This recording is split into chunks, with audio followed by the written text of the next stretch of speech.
Cinnamon role எப்படி செய்கிறதுன்னு பார்க்கலாம் வாங்க. இது வந்து ரோல் பண்ணி வச்சது, அது ஒரு லேயராக எப்படி அழகாக வருது பாருங்கள். இதே மாதிரி நீங்களும் ட்ரை பண்ணி பாருங்கள்.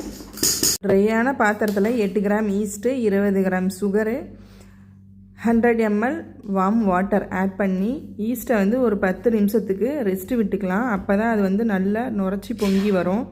இன்க்ரீடியன்ட் 250 கிராம் மைதா, 20 கிராம் பால் பவுட்ரு, 2 கிராம் சால்ட்டு, 3 சளிச்சிட்டு ஈஸ்ட் மிக்சர் ஆட் பண்ணி நல்லா ஒரு டோவாக மேக் பண்ணுங்கள். பத்தாததுக்கு வார்ம் வாட்டர் ஆட் பண்ணி இன்னும் நல்லா சாஃப்டாக இழுத்து பிசைஞ்சிக்குங்க.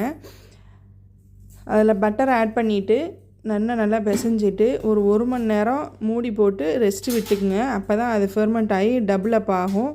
அதுக்கப்புறம் ஒரு ஸ்கொயர் ஷேப்பில் நல்லா நீங்கள் ஒரு சப்பாத்தி கட்டையோ இல்லை பேக்கிங் மேட்லேயோ ரோலர் வச்சு நல்லா இந்த மாதிரி மெலிசாக நல்லா தேய்ச்சி வச்சுக்கோங்க. தேய்ச்சிட்டு பட்டரை ஃபுல்லாக இந்த சீட்டில் வந்து நீங்கள் தடவிட்டு அதில் 1/2 கப் ப்ரௌன் சுகர் எடுத்துக்கிட்டிங்க அப்படின்னா 1 டேபிள் ஸ்பூன் சின்னமன் பவுடர், அதாவது பட்டையை பொடி பண்ணி வச்சுக்கிட்டு ஃபுல்லாக ஸ்ப்ரெட் பண்ணி வச்சுக்கோங்க. ஸ்ப்ரெட் பண்ணிவிட்டு இதை வந்து ஃபுல்லாக ஹோலாகவும் ரோல் பண்ணிக்கலாம், இல்லைனா தனித்தனியாக கட் பண்ணி இப்படி ரோல் பண்ணிக்கலாம். எந்த ட்ரேயில் பேக் பண்ண போகிறீங்களோ அந்த ட்ரேயில் பட்டர் தடவிட்டு இதை வரிசை இதே மாதிரி அடுக்கி வச்சுட்டு செகண்ட் ப்ரூஃபிங் ஒரு 1/2 மணி நேரம் விட்டுட்டு நல்லா மூடி வச்சுருங்க. ஏதாவது ஒரு டவல் போட்டு 180 டிகிரி செல்சியஸில் 10 மினிட்ஸ் ப்ரீ ஹீட் பண்ணிவிட்டு 30 மினிட்ஸ் பேக் பண்ணி எடுத்தீங்க அப்படின்னா உங்களுக்கு சின்னமன் ரெடி ஆகிடும். சின்னமன் ரோல் பேக் ஆகி முடித்ததுக்கப்புறமா மேலே ஃப்ரோஸ்டிங் பண்ணுவோம் அந்த ஹீட்லேயே.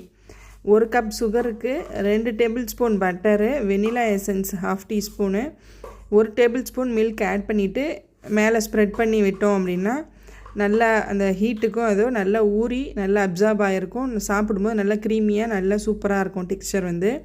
அடுத்து இன்னொன்று வந்து நம்ம ஃப்ரோஸ்டிங் வந்து நம்ம வீட்டில் சாப்பிட்றதுக்கு மட்டும்தான் செட் ஆகும். நீங்கள் கமர்ஷியல் பர்பஸ்க்கு யூஸ் பண்ணணும் அப்படின்னா பட்டர் க்ரீம் ஃப்ரோஸ்டிங்கும் அப்புறம் க்ரீம் சீஸ் ஃப்ரோஸ்டிங்கும் யூஸ் பண்ணிக்கோங்க. இதே மாதிரி இன்னும் இன்ட்ரெஸ்டிங்கான வீடியோஸை நீங்களும் பார்க்கணும் அப்படின்னா என்னோடய பேஜை சப்ஸ்கிரைப் பண்ணிவிட்டு ஷேர் பண்ணுங்கள், லைக் பண்ணுங்கள். எப்படி இருந்துச்சு நீங்களும் ட்ரை பண்ணி பார்த்துட்டு கமெண்ட் பண்ணுங்கள். ஓகே, பாய்.